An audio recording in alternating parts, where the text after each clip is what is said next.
আজকে বিকেলবেলা আমার বোন আর আমার খুবই চাউমিন খেতে ইচ্ছে করছিল।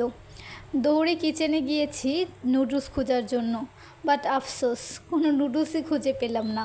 কিন্তু একবার যেহেতু আমাদের ইচ্ছে হয়েছে চাউমিন খাবো, তাই কোনো না কোনো উপায়ে তো চাউমিন খেতেই হবে। তাই ময়দা দিয়ে ঘরেই খুব সহজভাবে চাউমিন বানিয়ে নিলাম। কিভাবে বানালাম ভাবলাম রেসিপিটি আপনাদের সাথেও শেয়ার করি। যদি আপনাদের ঘরে এরকম নুডলস না থাকে আর আমাদের মতো চাউমিন খেতে ইচ্ছে করে, তাহলে এইভাবে সহজ পদ্ধতিতে বানিয়ে নিতে পারবেন।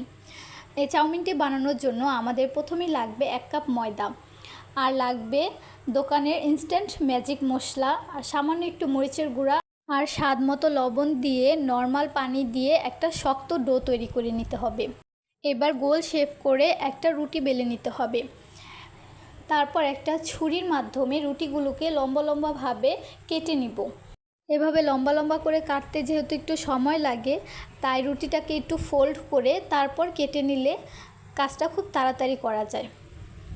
1 কাপ ময়দা দিয়ে আমার 4টা রুটি হয়েছে, আর 4টা রুটির থেকে যে পরিমাণের চাউমিন হয়েছে তা 3 জন মানুষের জন্য যথেষ্ট। এবার আমি একটা পাতিলে পানি গরম করে তার মধ্যে আলু আর গাজরগুলোকে সিদ্ধ করতে দিয়েছিলাম আগেই।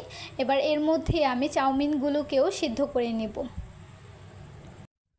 বেশি সময় সিদ্ধ করতে হবে না, 2-3 মিনিটের মতো সিদ্ধ করলেই যথেষ্ট। আমার চাউমিনগুলো কিন্তু সিদ্ধ করা হয়ে গিয়েছে। দেখুন একদম দোকানের মতোই হয়েছে, একটার সাথে একটা লেগে যায়নি।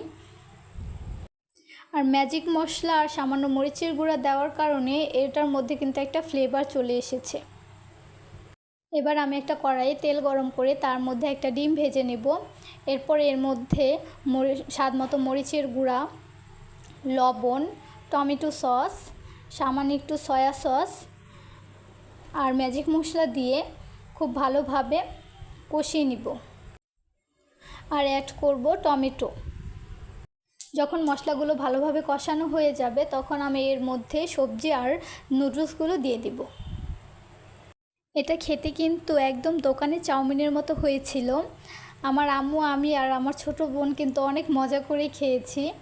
আপনারাও বাসায় চেষ্টা করে দেখবেন, আশা করছি আপনাদের কাছেও ভালো লাগবে। যদি আমার ভিডিওটি ভালো লেগে থাকে তাহলে একটি লাইক দিবেন। আর আমার নতুন নতুন ভিডিও পেতে আমার ফেসবুক পেজটি ফলো করবেন। আর যদি ইউটিউব থেকে দেখে থাকেন তাহলে আমার ইউটিউব চ্যানেলটি সাবস্ক্রাইব করে দিবেন। তো ভিডিওটি এই পর্যন্তই। সবাই সুস্থ থাকবেন, ভালো থাকবেন। আল্লাহ হাফেজ।